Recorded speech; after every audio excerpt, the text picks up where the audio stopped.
ಬೇಲೂರು ತಾಲೂಕಿನ ಹಳೇಬೀಡಿನ ಎಸ್ಜಿಆರ್ ಶಿಕ್ಷಣ ಸಂಸ್ಥೆಯಲ್ಲಿ ಅಖಿಲ ಭಾರತ ಮತ್ತು ಕದಳಿ ಮಹಿಳಾ ವೇದಿಕೆ ಇವರ ಸಹಯೋಗದೊಂದಿಗೆ ಕನ್ನಡದಲ್ಲಿ ವಚನಗಳ ಶ್ರೇಷ್ಠತೆಯನ್ನ ಸಾರಿದ ಚೆನ್ನಬಸವಣ್ಣನವರ ಜಯಂತಿ ಕಾರ್ಯಕ್ರಮವನ್ನು ಆಯೋಜಿಸಲಾಗಿತ್ತು.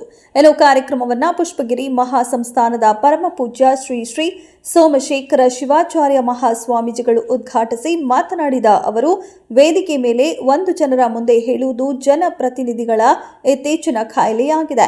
ನಡೆ ನುಡಿ ಶುದ್ಧತೆ ಇಲ್ಲದೆ ವರ್ತಿಸುತ್ತಿರುವುದು ನಿಜಕ್ಕೂ ಕಳವಳ ಸಂಗತಿಯಾಗಿದೆ.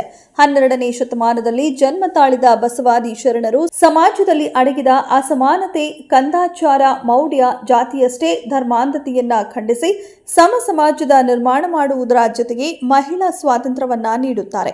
ಅವರ ಆದರ್ಶಗಳನ್ನ ಕನಿಷ್ಠವಾದರೂ ಅಳವಡಿಸಿಕೊಂಡರೆ ಮಾತ್ರ ಇಂತಹ ಜಯಂತಿಗಳು ಅರ್ಥಪೂರ್ಣವಾಗುತ್ತೆ ಎಂದರು.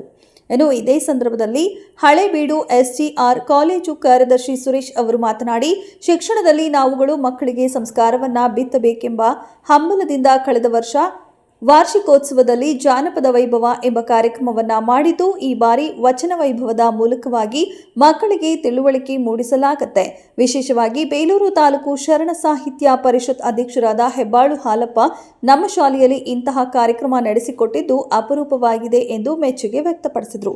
ತಾಲೂಕು ಶರಣ ಸಾಹಿತ್ಯ ಪರಿಷತ್ತು ಅಧ್ಯಕ್ಷ ಹೆಬ್ಬಾಳು ಹಾಲಪ್ಪ ಮಾತನಾಡಿ, 12ನೇ ಶತಮಾನದಲ್ಲಿ ಸಾವಿರಾರು ವಚನಗಳು ನಮಗೆ ಲಭ್ಯವಾಗಿಲ್ಲ.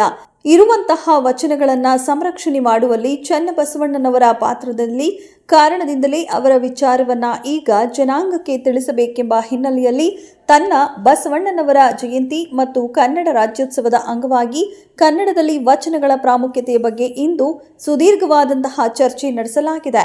ಪರಮ ಪೂಜ್ಯ ಪುಷ್ಪಗಿರಿ ಜಗದ್ಗುರುಗಳು ಸೇರಿದಂತೆ ಎಲ್ಲರೂ ಕೂಡ ಈ ಕಾರ್ಯಕ್ರಮದಲ್ಲಿ ಭಾಗವಹಿಸಿದ್ದು ಪರಿಷತ್ತಿಗೆ ಘನತೆ ಹೆಚ್ಚಿಸಿದೆ ಎಂದು ಹೇಳಿದರು. ಪೂಜಿಸಬೇಕಾಗಿತ್ತು ಅವರ ಫೋಟೋಗಳು, ಅವರ ಆದರ್ಶಗಳು ಕಣ್ಮರೆಯಾಗ್ತಾ ಇದ್ದವು.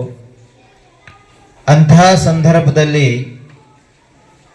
ಯಾವ ಮಕ್ಕಳಿಗೆ ಮುಂದಿನ ಪ್ರಜೆ ಆಗಬೇಕು, ಮುಂದಿನ ದೇಶದ ಸಮಾಜದ ಜವಾಬ್ದಾರಿಯನ್ನು ಹೊತ್ತುಕೊಳ್ಳಬೇಕು ಅನ್ನುವಂಥ ತುಡಿತದಲ್ಲಿರುವಂಥ ವಿದ್ಯಾರ್ಥಿಗಳಿಗೆ ವಚನ ಸಾಹಿತ್ಯದ ಪರಿಕಲ್ಪನೆಯನ್ನು ಬಿತ್ತುವಂಥ ಕೆಲಸ ನಿಜವಾಗ್ಲೂ ಕೂಡ ಇದು ಅತ್ಯಂತ ಮತ್ತೆ 12ನೇ ಶತಮಾನದಲ್ಲಿ ಏನೇನು ಸಂಘಟನೆಗಳು ನಡೆದಿತ್ತೋ ಅದು ಮರುಕಳಿಸ್ತಾ ಇದೆ ಅಂತಂದರೆ ಅದು ತಪ್ಪಾಗಲಿಕ್ಕಿಲ್ಲ ಅಂತ ನಾವು ಅದರ ಕೂಡ ಭಾವಿಸ್ಕೊಂಡಿದ್ದೀವಿ.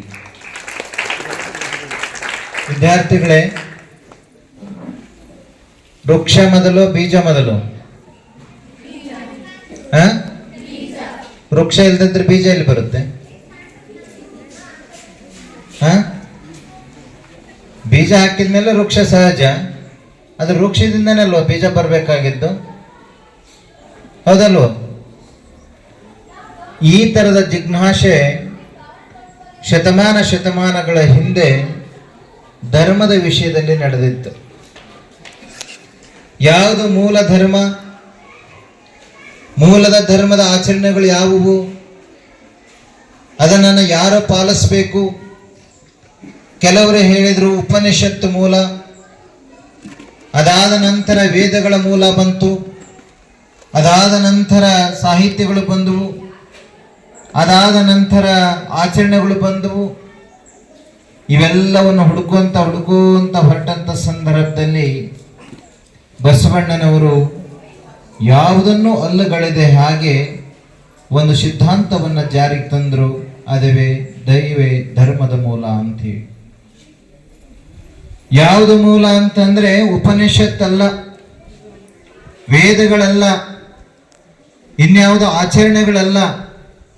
ಮೊದಲು ಮನುಷ್ಯಗೆ ಬೇಕಾಗಿರುವಂಥದ್ದು ಯಾವುದು?